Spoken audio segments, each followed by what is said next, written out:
tee up the music. We good?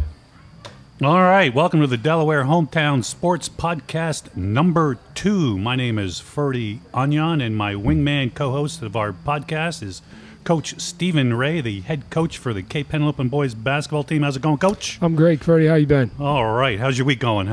It's going. Yeah? It's going. The weather's been great. Get to go outside throughout the day, so can't complain. You're in the middle of workouts now, right? We are. Preseason stuff is in full swing. Guys been working their tails off, so we're excited about the opportunity to compete this year. How's it looking so far? Good?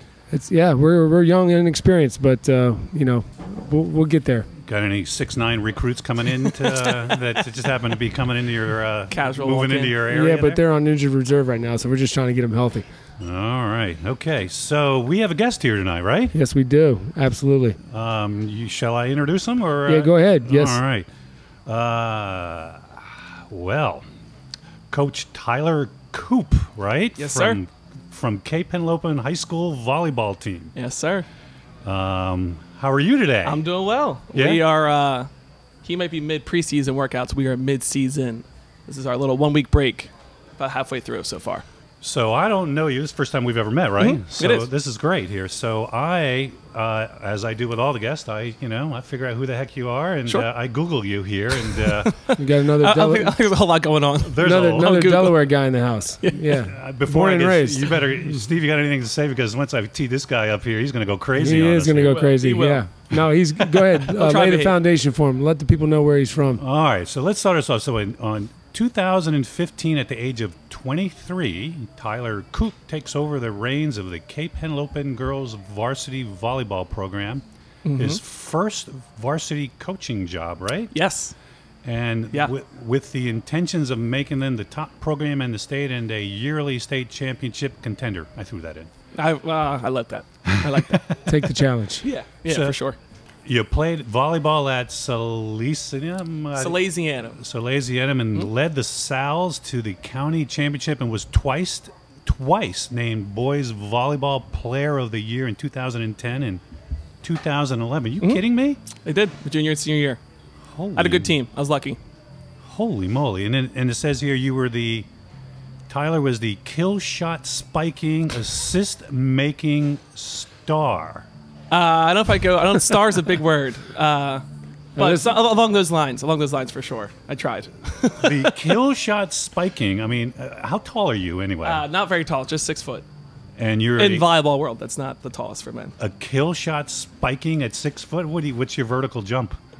Nothing impressive, but enough to get the job done. I had more court vision than I did vertical, so that kind of took me far.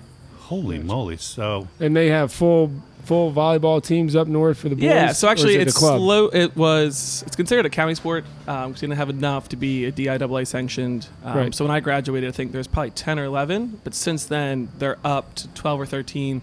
2 of which down here, Indian River just started a team last year, and Delaware Christian just started a team 2 years ago. And the boys, so it's on the cusp. The boys here are trying to start. The boys at Cape team. are trying. Yeah. Myself, a couple of gentlemen behind the scenes, trying to work things out so we can get it done here. But there is a volleyball club that is going to offer boys volleyball in Sussex County this coming winter for the first time. Nice. So I would love to see it grow. I mean, I would love to see it become a statewide sport. I think it deserves it. So did you keep playing after high school? I did. So I started all 4 years at Sally's. I was very lucky. Grew up playing the sport, so it kind of just came second nature to me. I started playing year-round my freshman year of high school. And then I went on to play at Westchester University. We had a club team. It wasn't an official varsity sport team. A couple small D3 schools had kind of recruited me. But they were in the middle of nowhere, where total enrollment was like 1,500. And I was like, I don't want to go to a school that I have no interest in just to play volleyball for 3 months out of the year. Unfortunately, for men's volleyball D1, there's only about 30 teams. Most of them in the West. And really? most of them are in the West. Penn State is a legit East contender. Ohio State has been pretty dominant the past 3 or 4 years. But unless you are of that top tier, 1% echelon, you kind of don't have a chance. And I never knew that. And D2 was really non-existent, and D3 was just coming along. Yeah. Just about 3 years ago, they officially made D3 an actual NCAA varsity sport. So now it's an actual D3 championship. So at the time, there weren't many opportunities for me.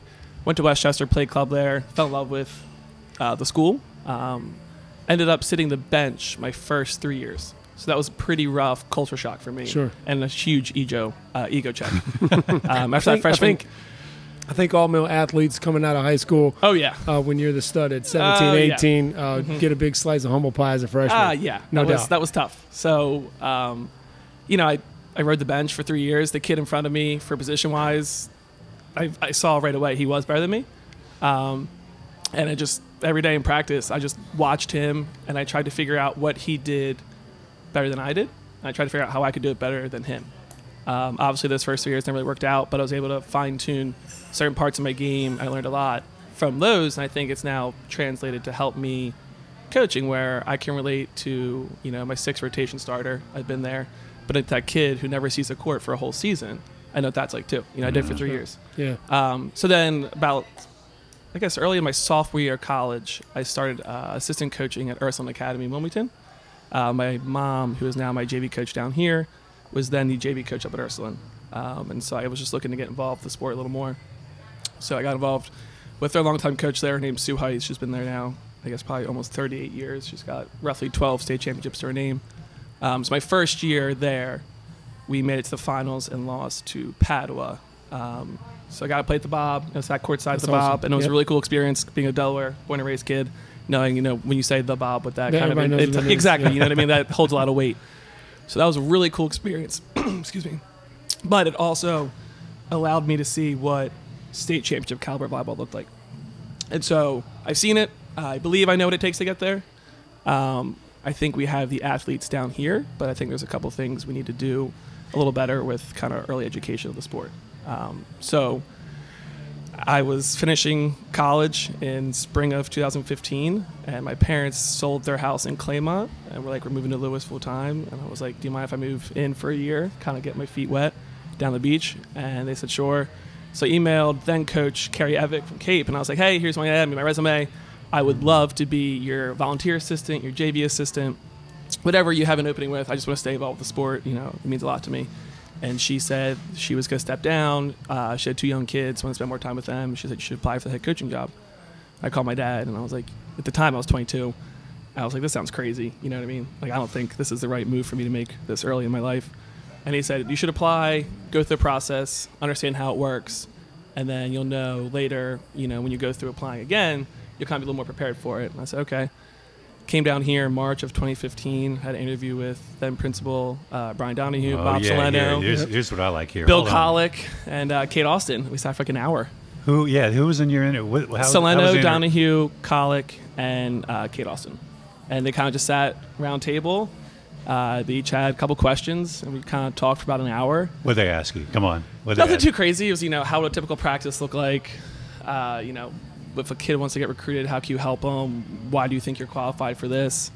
I remember the scariest moment came at the end. It was quiet for like a minute, and they're all kind of taking notes. And Bill Colick looks at me, and he said, "And how old are you?"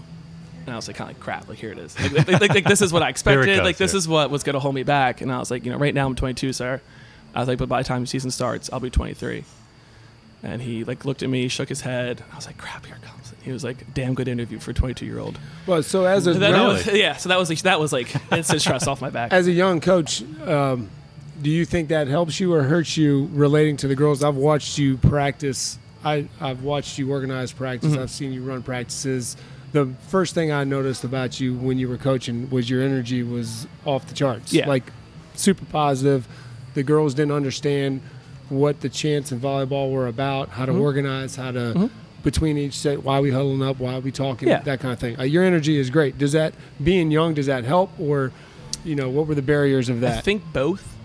I think it's to a degree I can relate to being again still youthful. Obviously now I'm only 26, but I also think early on, and still to a degree now, it does hurt me. By nature, I'm a very loud, affectionate, energetic, loving person. Yeah. And being 23, 24 years old around 16, 17, 8-year-old girls, it's not, there's a fine line of what's appropriate and inappropriate. So I don't let them see, quote unquote, the real me, if you will. I draw a little bit of a harder line. So that part does stink. I don't think they get to fully understand how much I enjoy the team and appreciate them as individuals and as a team. But yeah, like, I'm very energetic, but that's the culture of volleyball that I'm coming from. At Ursuline, you know, all of our home matches were almost sold out, and it was just high energy all the time. The kids were excited, the coaches were excited, the fans were excited, and it was the same way at our opponent's gym. And that energy and charisma is something that I've always brought directly into sports. And I think the one thing I try and do, though, is I'm very loud, but I'm not a yeller at them. You know, I'll talk loud. More at the referees than you are at the... That was one of my questions. I have not the best track record. What's your coaching style? And are you the sit-down coach? Are you the guy that yells at the referees? Yeah, judges, that's me. That is me. Is that him? That's me. I see some similarities there, Coach. That's you. I am a stander. I am a pacer. I chomp my gum aggressively loud to take out some anger. I got this year's first yellow card last Thursday. That was your first one? For the season. Oh, I was going to say, come on. And then come on, let's be real here. Hold on. What's a yellow card? Exactly, I mean, that's soccer, right? I mean, you get, and all sports have them. Unfortunately, do you get a? What did you do to get a yellow card? Honestly, in my opinion, nothing that warranted it. If I'd known it was coming, I would have tried to at least make it worth it. I didn't curse at them. I didn't insult them. You know what I mean? My first year down, though, we were in Delaware, and we were not playing well, and I was very upset with my team, and we had a referee making a lot of poor calls, and I yelled something out to referee again, not inappropriate. I just kind of asked him why he wasn't listening to these lines judges and not trusting their calls, and his response I thought was BS, and I kind of called him out on it, and he gave me a red card and then also threw me out of the gym. So I spent about 30 minutes walking around Delmar's campus. It's a pretty nice campus, actually, for a small school. I've come to hold a very angry place in my heart for Delaware. What does a red card do? What happens to you? You sit the next game, I was supposed to be sat down the rest of that match, and I tried to appeal it because he kicked me out inappropriately. There's some more things he had to have done. But then I'm also suspended for the next match, which we were then playing Caesar Rodney, and we had not beaten Caesar Rodney as a school in about 11 years. I kind of looked through the records. So we beat them, which was awesome, but it sucked that I missed it. So you mentioned that your mom was coaching up in Ursuline, so you've obviously been exposed to the game at a very young age, and you now have her down here. I do. You obviously wouldn't have won that game at CR if she wasn't on your coaching staff, right? Because she's fully on board with what you're doing. Your mom, first of all, she's awesome. I know her personally. She's your assistant coach? She is my head JV coach and the varsity assistant. And she's very intense. She is. Is she a yeller too? Is she running around? She will yell at them much more than I will. She's got the best stare. She's got the best stare you'll ever see. She brings the whole mother. How Sunday dinner is. Yeah, she brings the mother. She's always been an intense human being, in the best way possible. Growing up, I love it. My dad was a state trooper for 28 years, and so everyone always thought my dad ran the household, and it was the exact opposite. My household was run by my mother, and she had us on a tight ship, and she brings that same maternal energy though into the sport. And so when the girls are doing great, she's that loving mother who's there and got their back, and when the kids are slacking off, need a kick in the ass, she's there to kick them. So and how important has she been to laying the foundation of your coaching philosophy and what you're trying to do at Cape? Huge. Because she brings that intensity from the jump at the JV level. The kids who don't make it straight to varsity know what's going to come at them the next 2 years. I hold the kids to a high standard. The one thing I always start the season off by telling the kids, and I tell the parents, I say, I will treat you all fairly. You'll have your chance in practice. I will give you all every opportunity, but I will not treat you equally, because I don't think it's right that I hold every player to the same expectations, because they have different roles and different abilities. And so I give them that heads up early on, and I think my mom does the same thing on the JV level too, where she'll try and get as many kids in playing time.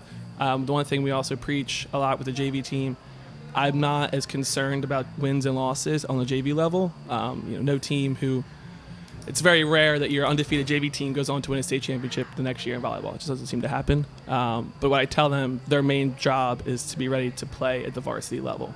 It's a different speed, it's a different energy, and there's different variables going on. And so obviously winning is more fun for everyone, and I would hate to have a defeated JV season, but I would take a defeated JV season with kids doing the right technique the whole way through from start to finish of the season, and they come to me ready to go, as opposed to a JV team who wins at least half their matches, but they're doing things wrong, they're goofy-footed, and they're not kind of executing at the right level.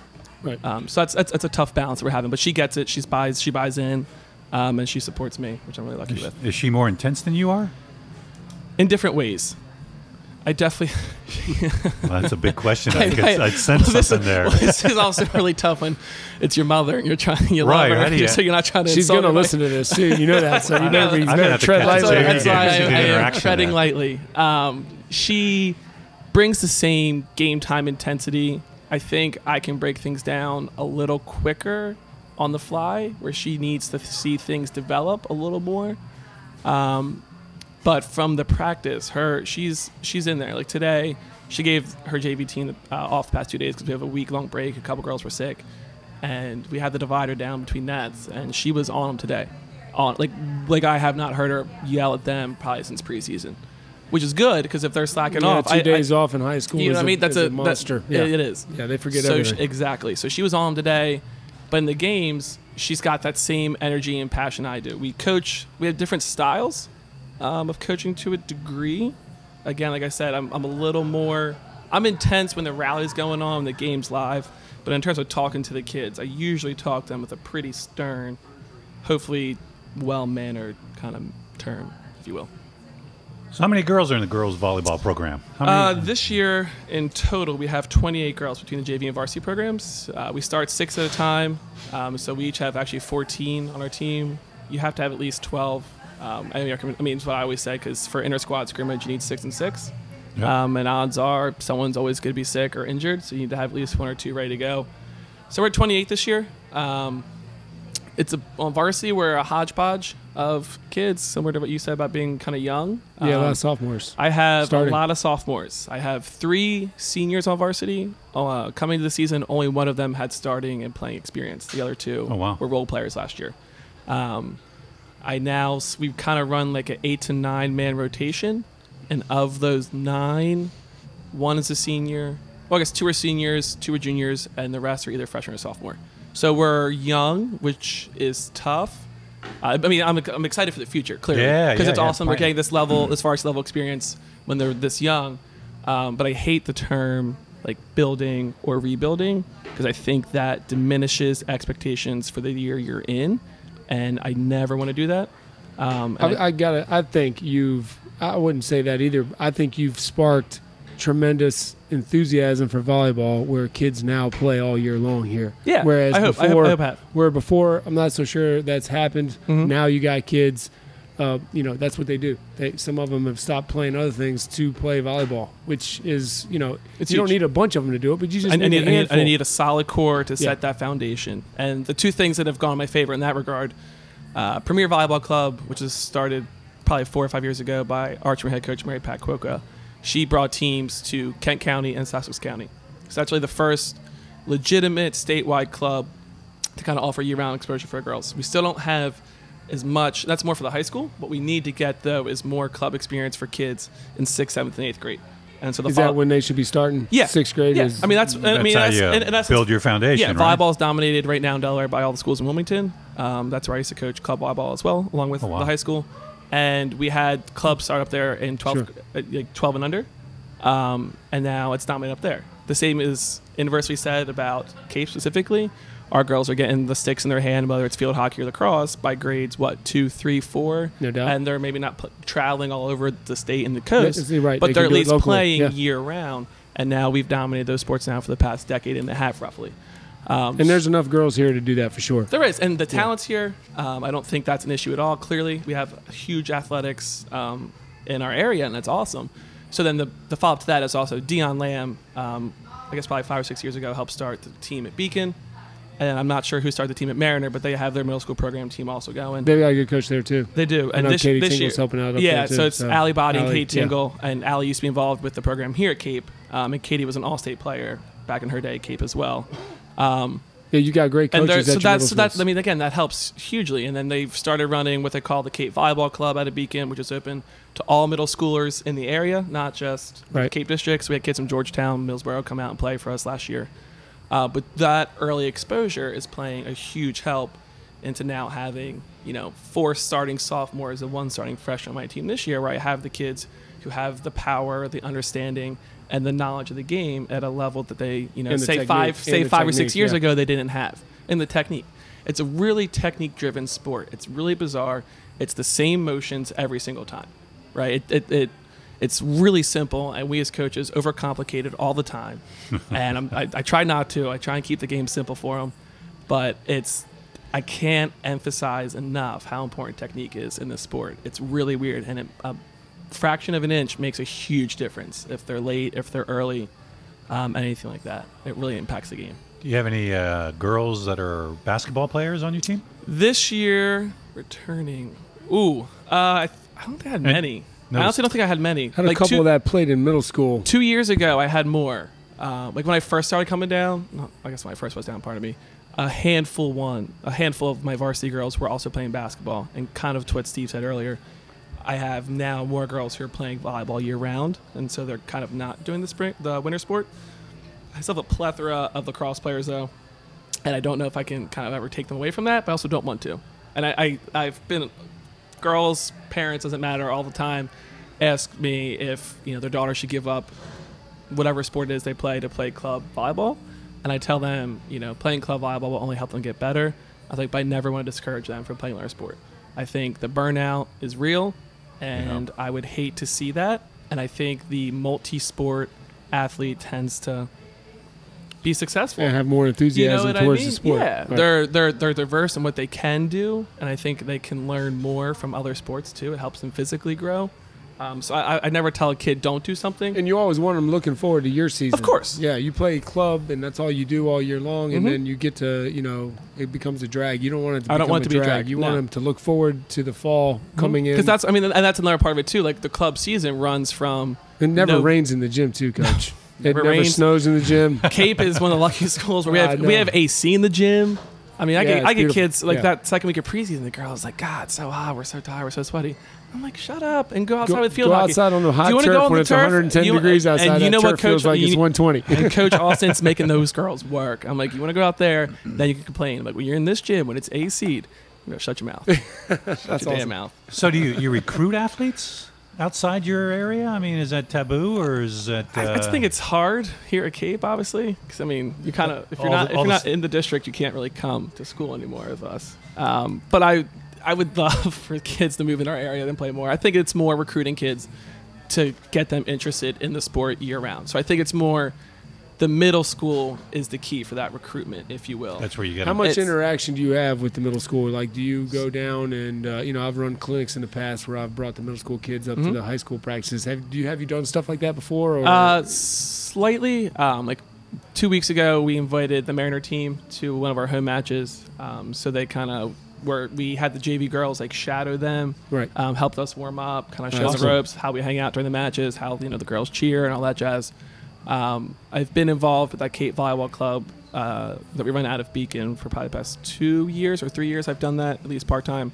So that's been a huge exposure where it gets me getting the kids in my district, in my school, kind of starting to do what I want them to do technique-wise, and then hopefully it keeps them wanting to stay at Cape as opposed to, say, going to SAS or going to Tech. It's like, hey, you know what? I like how Coach Coop coaches.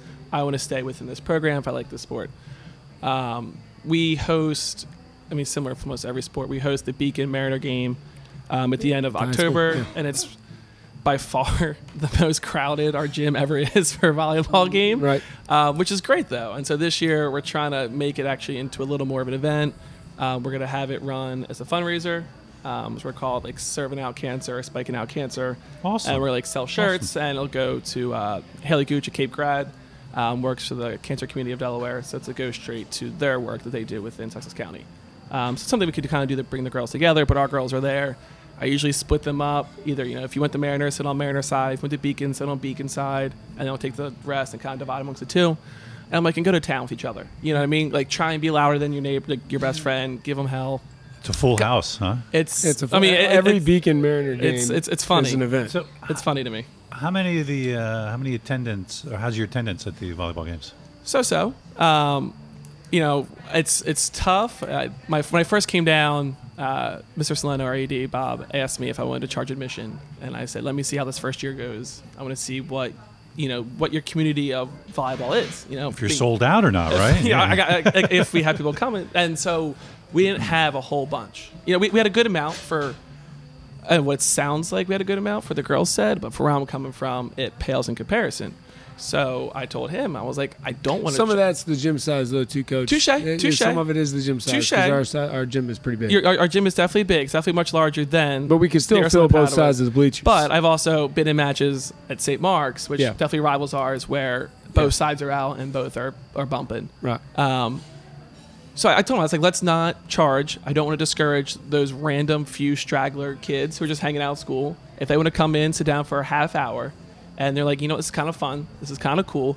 Now if I get that kid to come next week and I get him to bring his buddy or his girlfriend or her girlfriend. And so that was what my hope is. But part of it is responsibility of me is that I have to be coaching a team that's worth watching.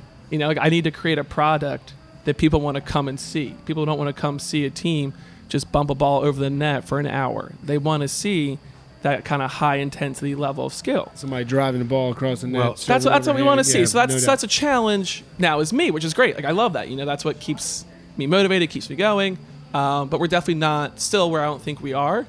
But we have a core young group. And I will say, Pat Kilby does a great job. If we're home and he's home. Yeah, I was going to say, how about we schedule games like we did the other night when you guys played Sussex Tech, and then we had a field hockey game going on a little bit later. And how about we get a barbecue out there and a DJ? All three sports. Fire up the parking lot. That's awesome. and then how about not charge admissions to anything so that people can bounce on campus for about 3 hours? And the key to that is stagger the start times. Yes. Right? So if you want to have – I don't know if field hockey wants to go first. Both field hockey and soccer have – I guess all three sports actually have lights, so it doesn't really matter when we're home. But staggering varsity start times by at least an hour and a half. Yeah. 2 hours. Volleyball, say, goes at 5. That's what we did. We went to the volleyball game, then snuck out to the field hockey game, and then slid over to the soccer game before we left. I think it'd be awesome. And I think it would have been nice to get a nice way to support each other. Yeah, right? Exactly. Absolutely. And and if we're lucky enough where we finish in our home games, and if field hockey are at home, that's the first thing we say after our team huddle. It's a great goal. I'm like, if you're here, go visit field hockey. If you're here, go visit soccer. Yeah. Because those, it's. When I was in high school, that's what we did. We went to all the sports. My sport was only in the spring, but I went to all the soccer games, went to as many basketball, all the football. I went to cross-country meets. I went to a tennis event. I tried to put myself out there as much as I could because I wanted my friends to reciprocate the same thing. Yeah. I want them to come watch my sport. And I want them to kind of give me that same love that I was giving them. So you mentioned you want to put a product out there that's fun to watch here. So your first year, in your last 3 years, right? I think you're doing it right. And I think I saw a record 32 and 13. Your first year. Yeah, that probably sounds about right. First year, were 13 and 2, and then 10 and 5, and then 10 and 5. I think 11 and 4, and then 10 and 5 last year. My first year was unique. I walked into a team that had 7 seniors, so I was physically more dominant than I expected. But at that point, it was about changing the culture, right? So that was incremental change, like really kind of small ones of just kind of instilling things I expected, how they would behave themselves, how they would act during the matches, and then really real low level of technique changes. Because now I'm dealing with kids who've been playing for 4 years a certain way, and I'm not going to change them overnight, and I don't have time to completely break them down and rebuild them. So there was a core group of seniors that did mostly what I wanted, and we fine-tuned some small things. And then I had one really ended up being a really important sophomore in Logan Shuttleworth, who graduated last year and is now playing up at Westchester University. And she was going to kind of set the foundation of the program, and she did a great job with that. And then her junior year, now I had time to mold, because now at that point I only had probably 2 or 3 kids returning her junior year who had any playing experience on varsity. And then by the time it was her senior year, now the game's changed. Right now I've got kids from the jump who are now my sophomores, where I worked with in middle school, so they kind of knew what to come expect. And then last year it was your team's now coming. Yeah, it's that perfect combination of things. So now the culture's created and the foundation was set from those those first senior 7s, I called them. They helped. They bought in. Right. They didn't resist. They resisted some things initially, and then when they realized I wasn't going to cave, they kind of came around and started doing things my way. And then that second year, was good, and then last year set things up for the future. I mean, what kills me is that, as many banners we have hanging in the gym, none of them are volleyball, right? We have no division. I mean, as far as I know, we have no division championships. We have no conference championships. Qualify for the state tournament. I've been lucky enough to qualify for the past 3 years, but we haven't won a state tournament game, right? So, we keep... That's a mindset that you got to break through. That's a tough thing to do. Yeah. It is. But it's a different speed down. It's a different speed down. It's a different game. When bring Archmere, you bring them down. You bring Yeah. And so that's what similar. It's the tournament expanded. Thankfully, my second year, right, it was my first year, to where it used to just be 16 teams, and now we're at 24, right? So that also, it's a lot more inviting to schools similar to us who are on that bubble of trying to make it into where you're consistently qualifying, and then you're finally hopefully winning those first or second round tournament games. Whereas in past years, it's the top 16 teams, everyone's getting left out, right? I mean, I'm not sure how many statewide teams are in boys basketball, but we're at 54 right now for girls volleyball. Yeah, I think that's one of the everybody's got. It doesn't take a lot of resources or a lot of kids to create a volleyball team, to create a basketball team. You got you're dealing with 4 or 5 kids on the floor, 6 kids on the floor. So every school's got one.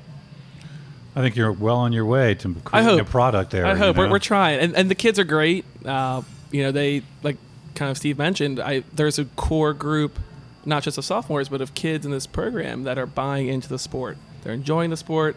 I think a huge help for me now is it's being televised a lot more in different ways. Beach volleyball is huge right now. It's currently the fastest growing NCAA sport, regardless of gender. ESPN bought into it last year, and they aired the volleyball championships. ESPN airs, whether it be on ESPNU or ESPN3, throughout the week, you'll get at least 2 or 3 top-tier matchup programs on at night. And they also run the women's volleyball championships on ESPN2. Last year, they ran the finals on ESPN. So there's really small things that are helping. Obviously, that's a huge scale. But if we get kids in 6th and 7th grade who see these girls as strong, fearless women, then hopefully that's something they want to buy into and keep going with. So, Coach, I actually pulled this off your Twitter feed about the sport, and if I can say this here, it's the boys' sports here. Yes. Which sports do you think, Coach, which sports do you think are growing?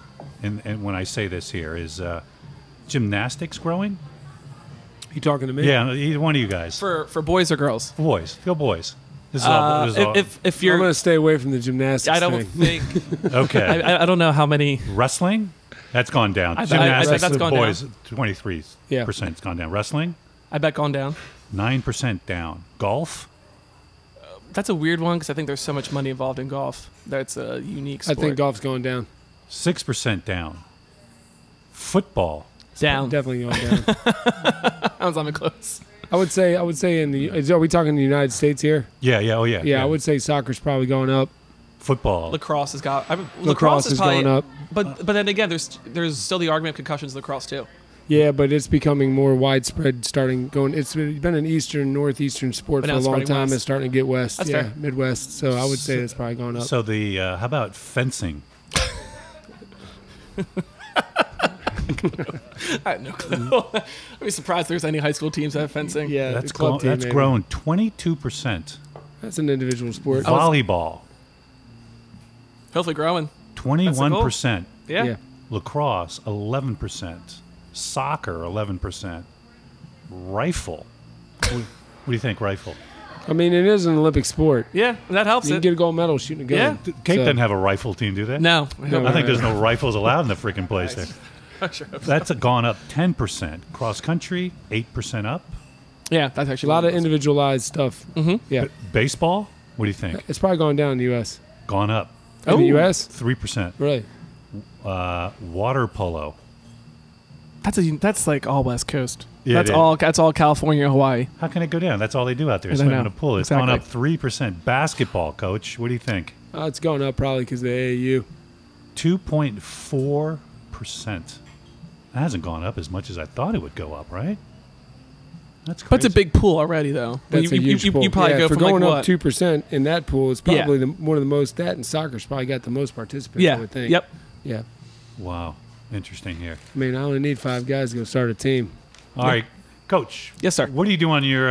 What do you do? What do you do What do I do? besides coaching? So aside from coaching, I am a bartender and server for Sodal Concepts. So Okay. I work at a variety of different locations for them. Currently, I'm at the Blue Coast in Bethany and Rehoboth Beach, as well as downtown at Lupo Italian Kitchen. I've been with them since my first summer down in 2014. And they were one of the ways in kind of helping me get involved in Cape. Is that our now president and CEO, Scott Kammerer, is hugely involved with the Cape Athletic program, as the whole family, all sons are. So he was a huge kind of help in getting the foot in the door there. But that's primarily my work. And then in terms of free time, what do you do for I fun? play a hell of a lot of volleyball. I play a hell of a lot of volleyball year round. Primarily, if it's at least 60 degrees and the sun's it's not raining, a couple of buddies. I mean, all we need is 4. We're on the beach somewhere playing. Whether it be in Dewey or Rehoboth, we all have nets. There's a couple nets that are set up year round. I just played in a mini tournament Monday morning and won $300. So Hold on, back up there a little just bit. play. I mean, I play as often as I can in the winter. Last year we played a bunch at the factory. Pat Woods is pretty cool with us, getting us in there at late night. Since I've come down here, there has been a huge interest in the sport from kids my age. So I'm 26 now, so roughly 23 to 30. I don't think you can refer yourself as a kid anymore. Listen to him, man. My mentality, is still kid, sadly. But of who are always trying to play, and their quality of play has increased drastically. So it's been, for me, it's been awesome to see. Because when I first kind of came down, like growing up at Wilmington, I had, besides the kids on my actual high school team, and even just a few of us play year-round ball, there was like, people just did it for fun. And there was no organization to it. They didn't know the real rules, and it was sloppy. Down here, we're lucky that there's a wide range of age groups that do know how to play. So, I mean, that's cool. I'm competitive with guys that are in their 50s that are still, smoking me off the court sometimes. But it's been really fun to see the sport grow in my age demographic over the past 4 or 5 years. So I play a lot of that, and I enjoy traveling a lot. Hobbies? No hobbies? What do you? Nothing? Any? I enjoy eating. I go out to eat and drink a whole enjoys lot. Eating, man. You don't eat. I mean, that's honestly not to stupefy myself. Volleyball and traveling are my 2 big things. Where do you travel? What's the coolest place you've been? I spent 3 weeks in Thailand about 2 years ago. Oh wow! And you probably dominated them in volleyball, didn't you? Actually, I unfortunately did not find much volleyball where the parts that we were in. I've been in Europe for 2 weeks. I just went to Ireland this past spring for the first time. And then probably this winter, I'm going to go down to Puerto Rico for about a week and a half. I have friends who live down there year round. In the winter. And there's a group of OC boys that play pretty intense volleyball, so I'll be down there with them. And then hopefully in the spring, I'm going to go to Iceland and somewhere in Europe. Oh, that's cool. Holy moly! So I mean, not to up to date. Not to simplify myself, but volleyball and figure out where I'm going next are the 2 big things in my life. So family? How about family? Family, yes. So I have an older sister. She lives in Newark. She is a elementary school teacher up at St. Edmunds. It's an all-boys Catholic school in Wilmington. And my parents now live in 5 Points, so they're neighbors of Cape. Okay. My dad was, like I mentioned, a state trooper for 28 years. Retired in 2012 as colonel of the state police. And then was secretary of Department of Corrections for about 4 years. And about 2 years ago, he joined Governor Carney's cabinet as the secretary for the Department of Safety and Homeland Security. Wow. So he oversees the state police and a couple other small state agencies. I'm the youngest of 23 grandchildren, and then there are 25 great-grandchildren, and that's all on my dad's side. And we're slowly getting some more on my dad's side moved down here year-round as well. My aunt and uncle also just bought a condo in 5 Points. And then we have some other ones that are looking to buy in Bethany. Well, we'll be able to fill the Cape Gym with just your family. So I'm glad he said grandkids after he said 23. I'm like 20.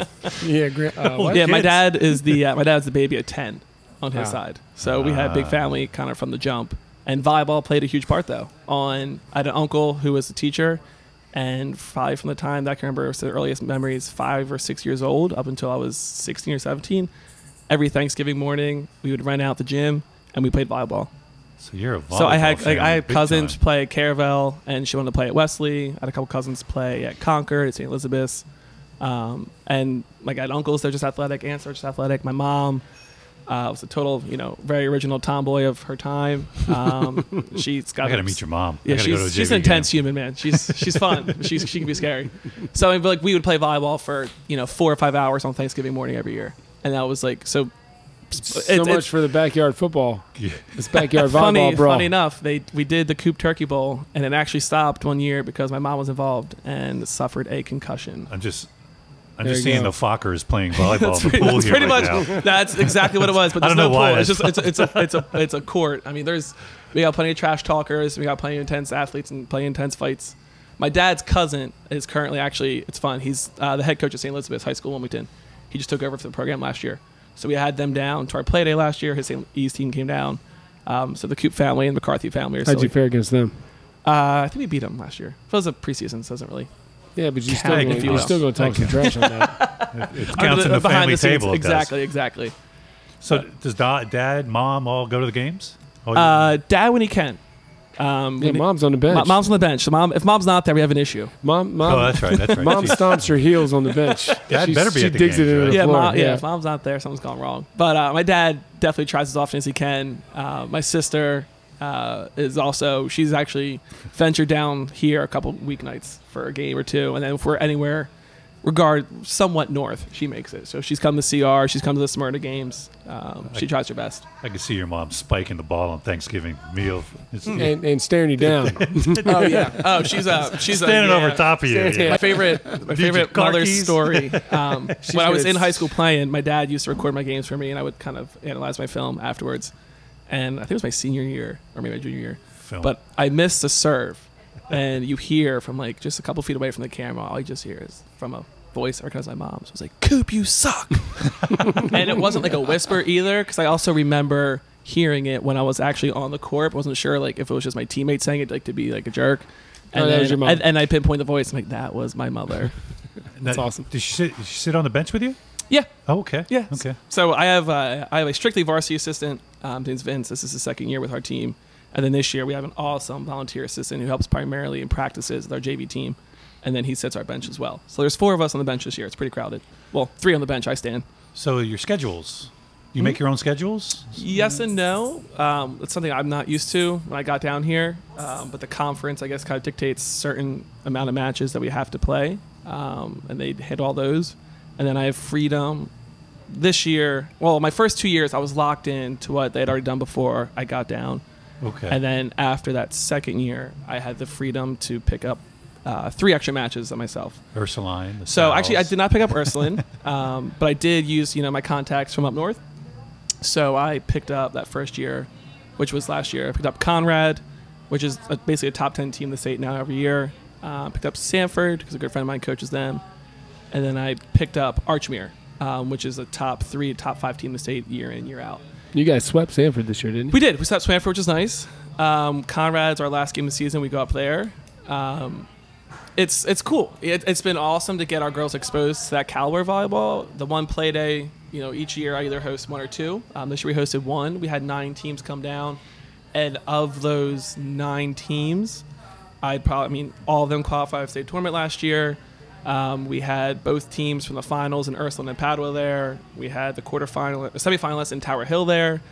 We had DMA, we had Wilmington Friends. We have, if you look at the volleyball standings right now of your top 10 teams, they were almost all in our gym on our play day. Oh, wow. So it's been cool that we get those teams are willing to come down to see us. I think it shows that they believe in the growth of the Henlipen Conference in regards to volleyball. But it's also an awesome time for us because we get to see what the top tier talent is currently doing. And I look at it as a huge awakening where now we're in preseason for 2 weeks. We've been playing each other only, and we all think, we're the God's greatest gift to our team.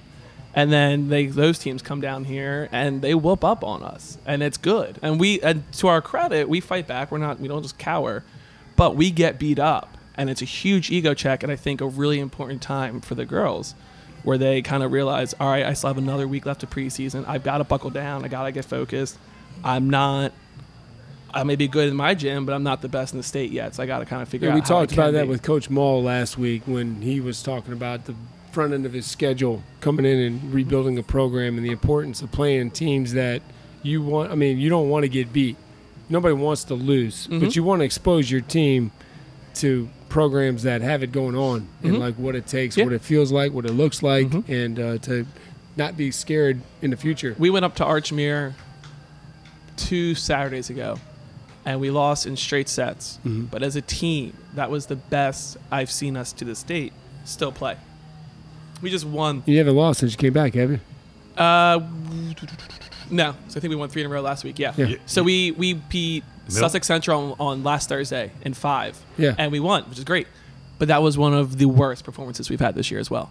Oh, and really? so we constantly are talking and reevaluating ourselves. And I'm like, you need to understand the difference between good losses, bad losses, good wins, and bad wins.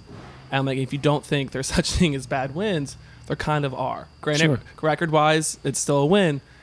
But, I mean, we just played poorly. But against Archmere, we were like, they genuinely surprised the hell out of me. And it was awesome. Like, I felt really excited. It was that kick in the butt that I needed as a coach. And I think it also is huge for their self-confidence, which I'm continually learning year in year with high school girls. Self-confidence is really unique. I think, It's really interesting that they can psych themselves out so easily. So it's a balance of pushing them to want to be better, but also having to celebrate those little kind of successes as well. So that's probably the toughest part so far. So I got your schedule here. What games circled on your what game do you want here? Here's your schedule right here if you want to. So what I would say, if for my kids listening, we view our season, the way I kind of explain it is where our season's one giant ladder. And that all we're focused on is the one step ahead of us on the ladder, right? So right next we have coming up on Tuesday, we have Woodbridge. So right now, that's all we're prepping for is Woodbridge. If we get distracted by our next home game, which is against SAS, right, we're going to fall off our ladder, right? So that's what I try and keep them focused is one game at a time. And then all I ask of them every time they're in the gym, I'm like, one of the best books I've read for coaching was Toughness by Jay Billis. I mean, it was just a jackpot of one-liners. And it was awesome. All these interviews he did with all these very celebrated coaches and other successful people.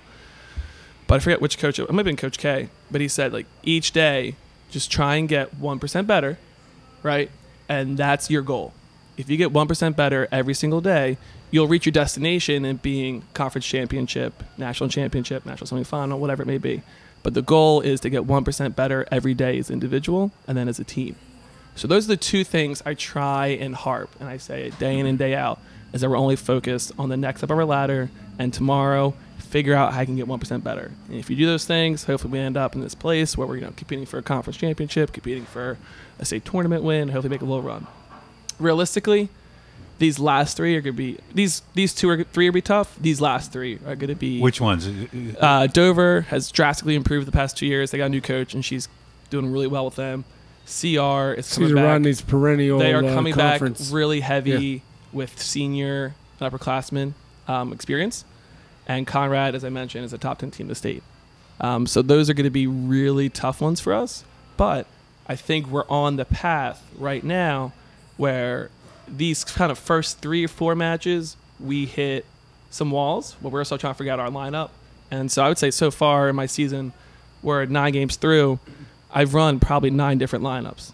I haven't been quite able to figure out which one. And then even within a certain match, within those 3 sets, I've run different lineups each set. I think we're at one now that seems to be working for everyone. So we're going to keep rolling with this for the time being. But we seem to be clicking at the right spot. And if we keep doing that, I think we have a good chance. But it's got to stay focused. And that's easier said than done with these kids sometimes. So hopefully some of your players will listen to this podcast. What do you want to tell them? I think that you've improved drastically from day one, from August 15th. I think our potential has not been tapped. I think we've seen glimpses of it, but we haven't seen it all in a consistent start to finish. But their demeanor as of the past week has improved a tenfold. The practices have been much more focused. They've been much more, they've executed at a much more consistent, higher level. And that's also translated to most matches we've had in the past week and a half, 2 weeks. So I would say keep that determination going, keep that grit. and just don't stop. I got to tell you, Cape Henlopen's lucky to have you. Thank you. I appreciate it. I think this is a really cool place to be. And I don't know, I mean, growing up I went to a private high school, coached at a private high school. This campus rivals both of them. You know what I mean? And this school is really, really cool. And this area is unique that doesn't exist from what I've seen around the state. And I think the level of athleticism within a small area is insane. And I think it's only going to get better, And I think it's only going to get better as this area continues to kind of grow, not just in population, but grow in kind of focus of individual sports. Coach Ray, any final words? I think we're awesome. I told you he would fill up. Yeah, I told you he'd fill up the time frame. No problem. You give me an inch, I'll take that foot. No doubt. Hey, nice having you here. Thank you. I appreciate it, man. Coming. You can see why the girls enjoy playing for you. You got a very energetic personality and very passionate about volleyball. So it's got to rub off on people. I am. I'm going to go watch one of your JV games and see what your mom is and see what your mom does. And yeah, you could. Yeah, you get enough of me. So you're married now, right? You're not living at home. No, so I'm not married. You have to worry about the door being locked on you tonight when you come in. I tell you what, though, there was one time where I did yell at her during a game, and I called her by her first name. Oh. And I will never forget the stare she gave me. And then, And then within like a moment, all the girls on the bench did that collective like, oh. And I was like, shit. She's either going to love this podcast or she's really going to hate it. Yeah, she's been, no in between. She's been talked about way more than she probably needs to. Oh, yeah. She's got her own following now. Yeah, so, right. I mean, what do you call her? The coach? So, I mean, the girls adopted her. They call her Mama. So she is Mama to everyone. I call her Coach mostly. Coach Mama. Coach or just, or I'll whisper at Pam. But I no longer yell Pam. I learned my lesson on that one. Well, anybody who's listening to this podcast, come see the Cape girls play. They're growing. The school is going to be cheering them on, and we hope to see a couple games. And come back anytime. Thank you for having me. I enjoyed it. Appreciate it. Glad you made it. Thank you. Yeah, thanks for inviting me. All right, that's it from the Crooked Hammock. That's all we got. Have a great day. See you guys later. Thanks for coming. Thank you. Bye-bye.